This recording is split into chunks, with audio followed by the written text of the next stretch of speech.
السلام علیکم ورحمۃ اللہ وبرکاتہ۔ بسم اللہ الرحمن الرحیم۔ عزیز طلبہ، تفسیر کے آج کے سبق میں ہم انی توکلت علی اللہ سے شروع کر رہے ہیں۔ توجہ کیجیے۔ اعوذ باللہ من الشیطان الرجیم، بسم اللہ الرحمن الرحیم۔ انی توکلت، بے شک میں میں نے بھروسہ کیا، علی اللہ، اللہ پر، ربی میرا رب، و ربکم اور تمہارا رب۔ ما من نہیں کوئی، دابۃ چلنے والا، الا ہوا مگر وہ، آخذ پکڑنے والا ہے، بناصیتھا اس کو چوٹی سے، ان ربی بے شک میرا رب، علی صراط مستقیم سیدھے راستے پر، فإن پھر اگر تولوا تم روگردانی کرو گے، فقد پس تحقیق، ابلغتکم میں نے تمہیں پہنچا دیا، ما ارسلت جو مجھے بھیجا گیا، بھی اس کے ساتھ، الیکم تمہاری طرف، ویستخلف اور قائم مقام کر دے گا میرا رب، ربی میرا رب، قومن کوئی اور قوم، غیرکم تمہارے سوا، ولا تضرونہ اور تم نہ نقصان پہنچا سکو گے اس کو، شیئن کچھ بھی، ان ربی بے شک میرا رب، علی کل شیء حفیظ ہر شے پر نگہبان ہے۔ تو عزیز طلبہ، میں آپ کے سامنے عرض کر رہا تھا کہ ان آیات مبارکہ میں حضرت ہود علیہ الصلاۃ والسلام کی جوابی تقریر کچھ عرض ہو چکی تھی، اور باقی کہ حضرت ہود علیہ الصلاۃ والسلام نے ان کو فرمایا کہ یاد رکھو کہ میں اللہ رب العزت پر بھروسہ کرتا ہوں، وہی میرا رب ہے، اور جو چیز بھی چاہے وہ چھوٹی سے چھوٹی ہے یا بڑی سے بڑی ہے، تو وہ ہر چیز پر اللہ کا قبضہ ہے، کسی کی مجال ہی نہیں ہے کہ اس کے قبضہ اختیار سے نکل کر بھاگ سکے۔ ایسی صاف اور واضح باتیں سنانے کے باوجود بھی اگر تم نہیں مانو گے تو پھر میرا تو اس میں کوئی نقصان نہیں ہے، تم اپنی فکر کرو۔ ضرور ہے کہ اس ہٹ دھرمی کی وجہ سے اور تمہاری ضد کی وجہ سے آسمان سے کہیں عذاب آئے جو تم کو ہلاک نہ کر ڈالے۔ اللہ کی طرف سے زمین تمہاری تباہ ہو جائے گی اور ویران ہو جائے گی، دوسرے لوگوں کو تمہارے مالوں کا وارث بنا دے گا۔ تمہارا قصہ ختم کر دینے سے یاد رکھو، اللہ یا اس کے پیغمبروں کا کوئی کچھ نہیں بگاڑ سکتا۔ اللہ ہمیں بھی ان سبق آموز واقعات سے سبق حاصل کرنے والا بنائے۔ ولما اور جب جا آیا، امرنا ہمارا حکم، نجینا ہم نے بچا لیا، ہود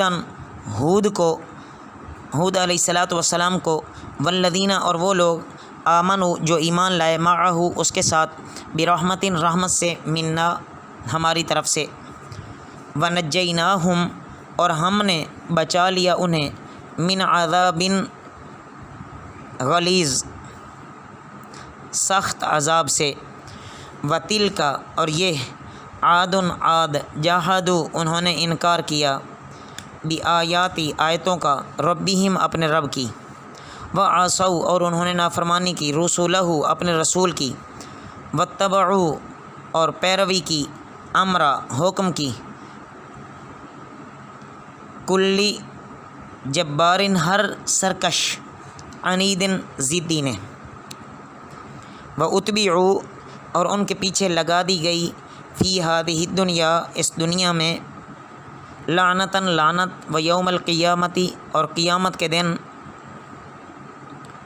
الا یاد رکھو، ان بے شک عادن عاد، کافروا وہ منکر ہوئے، ربہم اپنے رب کے، الا یاد رکھو یا خبردار، بعدن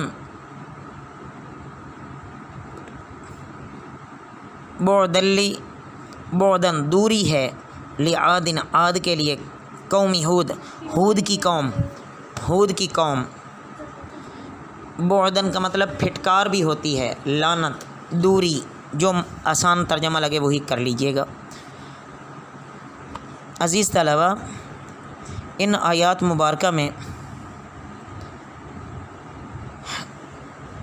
حضرت ہود علیہ السلام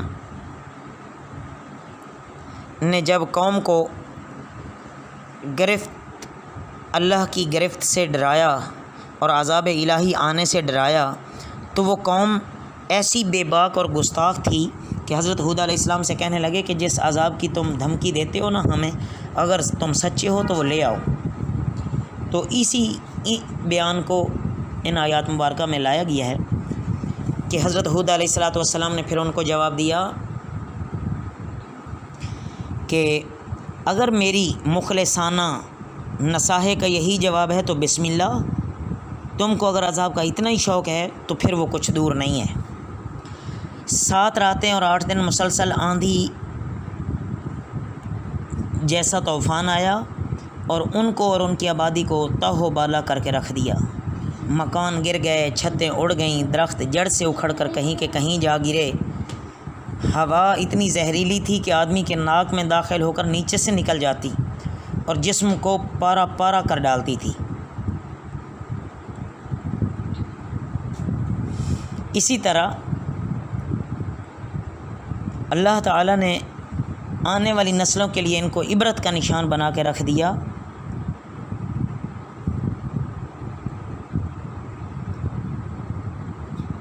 ایک طرف تو یہ سرکش تھے، دوسری طرف حضرت ہود علیہ السلام اور ان کے پیروکار تھے۔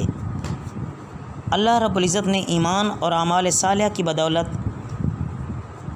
ان کو بہت بڑے بھاری عذاب سے محفوظ رکھا اور آخرت میں بھی اللہ پاک محفوظ رکھیں گے۔ قوم عاد نے حضرت ہود علیہ السلام کو جھٹلایا اور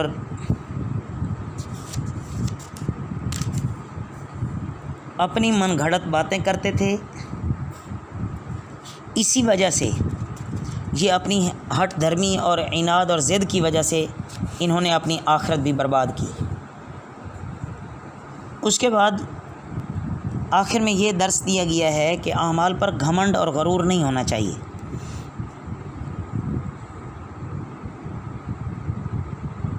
یہاں جو برحمتین کا لفظ آیا ہے، برحمتین کا لفظ اس بات پر دلیل ہے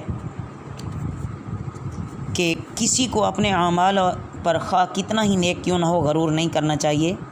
اللہ تعالیٰ کی رحمت اور کرم ہی ہے کہ جو دنیاوی عذاب سے بھی بچائے ہوئے ہے۔ اللہ ہمیں ہمیشہ